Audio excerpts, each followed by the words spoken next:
Hello दोस्तों, कैसे हैं आप? उम्मीद करती हूँ आप सभी बहुत अच्छे होंगे।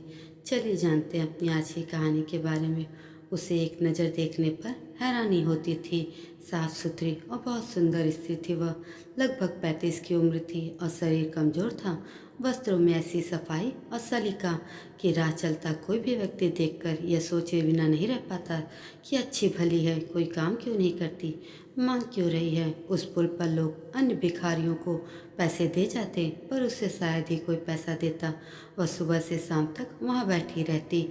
अगर कभी कोई व्यक्ति को पैसे देने का ख्याल आता भी तो वह झिझकता कि कहीं भिखारी न हुई तो पैसे देने पर बुरा मान जाएगी। एक बार कोई व्यक्ति उसके सामने 10 पैसे का सिक्का डाल गया। उस स्त्री ने पहले उसकी ओर ध्यान न दिया, फिर जब उस पर नजर पड़ी तो उसे उठाकर देर तक देखती रही। फिर वह हंसने लगी और कुछ देर बाद वह उसे दूर फेंक दिया। वह पागल थी, पर वह अकेले नहीं थी। साथ में उसके 2.5 वर्ष की बेटी थी, बिल्कुल उसी के जैसे नैन नक्शों वाली। उसने सुंदर फ्रॉक पहना था। रोज फ्रॉक बदला हुआ होता, उसके बाल संवरे हुए होते और चोटी में फूल लगा होता। अपनी माँ की तरह वह भी बहुत अकेली दिखाई देती। उसके चेहरे पर अजीब सी गंभीरता थी। वह माँ के पास चुपचाप बैठी रहती या पुल के जंगलों को पकड़े नीचे आ जा रही रेलगाड़ियों को देखती रहती। वह स्त्री कुछ समय पहले एक गांव में रहती थी। उन दिनों वह पागल भी नहीं थी। उसी गांव में वह सहेलियों के साथ बचपन में खेली, जवान हुई और ब्याही गई। ब्याह के बाद भी 2 वर्ष बहुत सुखपूर्ण बीते। यद्यपि घर में कलह कलेश था, सास और नंदों की कड़वी बातें भी थीं, पर खुशियाँ भी थीं। एक बहुत बड़ी खुशी की आशा में वह दिन गिन रही थी। बस एक हंसता खेलता बच्चा गोद में आ जाए उसके, फिर और क्या चाहिए। पर वह आशा निराशा में बदलती गई। 2 वर्ष और बीत गए। बहुत यत्न करने पर भी उसकी कोख हरी न हुई तो उसे अंधकार दिखाई देने लगा। घर का वातावरण बदलने लगा। पति के रवैये में भी परिवर्तन आने लगा। उन्हीं दिनों घर में अचानक 2 मौतें हुई तो कहा गया कि मृतकों पर उसी की मनहूस छाया पड़ी थी। फिर अगले महीने गांव में 3 मौत और हुई तो उन व्यक्तियों पर भी उसी की मनहूस छाया बताई गई। फिर तो वह जैसे हमेशा के लिए उस जंजाल में फंस गई और उसका पति भी दूसरी शादी करके उसकी सौत ले आया। बहुत तीखे स्वभाव की थी वह, चालाक और मक्कार। उससे अब वह घर वीरान लगने लगा। एक भयानक जंगल जिसमें उसे डरावनी आवाज़ें सुनाई देती।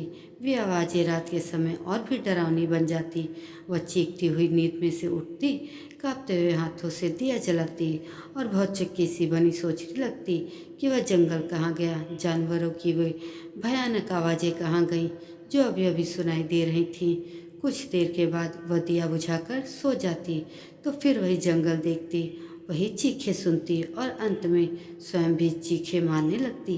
एक रात वह इसी प्रकार चीखती हुई उठी और घर से निकल गई। लोगों ने कहा उसे भूत पकड़ लिया है। वह आसपास के गांव में घूमने लगी। एक बार एक स्त्री को उसमें देवी के दर्शन हुए।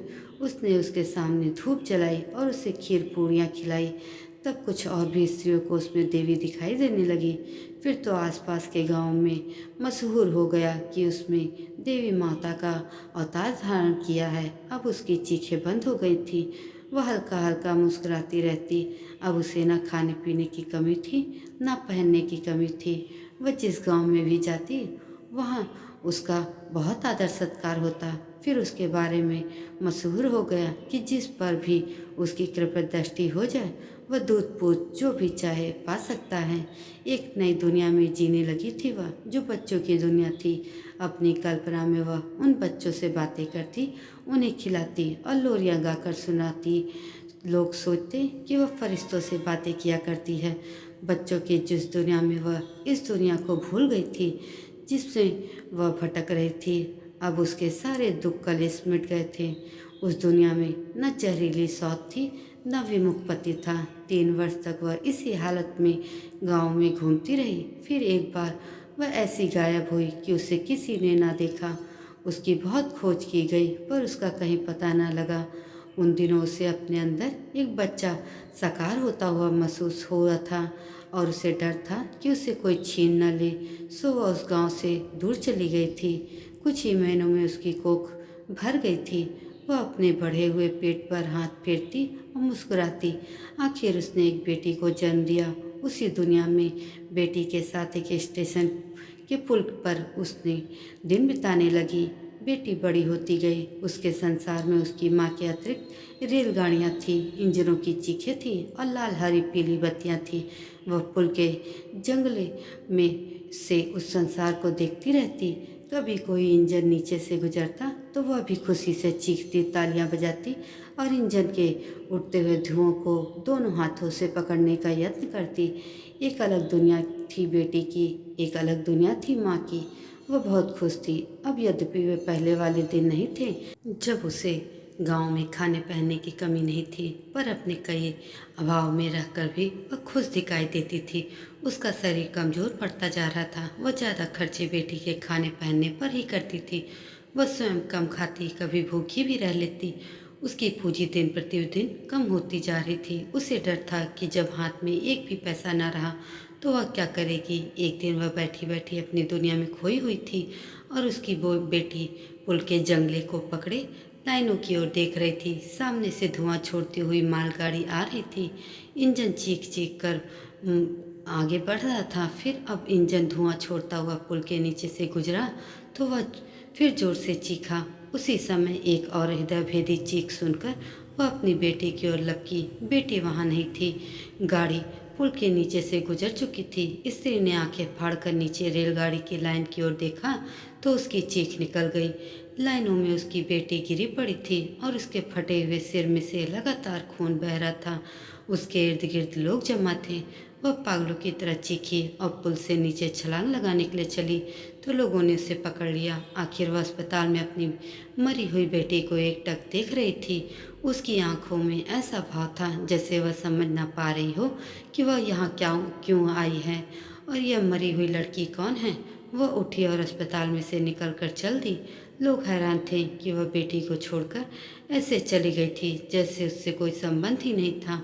उन्होंने समझा कि वह पागल हो गई है, पर उस समय उसे होश आ चुका था। वह जब पुल पर जोर से चीखी थी तभी उसे होश आ गया था और वह पागल नहीं रही। अब वह अपने पति के घर जा रही थी और सोच रही थी, पता नहीं मैं घर से क्या चीज़ लेने के लिए निकली थी। काफ़ी देर हो गई है, अब वापस घर चलना चाहिए। तब उसके कदम और तेज हो गए। दोस्तों, ये कहानी आपको कैसी लगी कमेंट करके ज़रूर बताइएगा और ऐसी अन्य कहानियों के लिए मेरे चैनल को भी सब्सक्राइब ज़रूर करिएगा। धन्यवाद।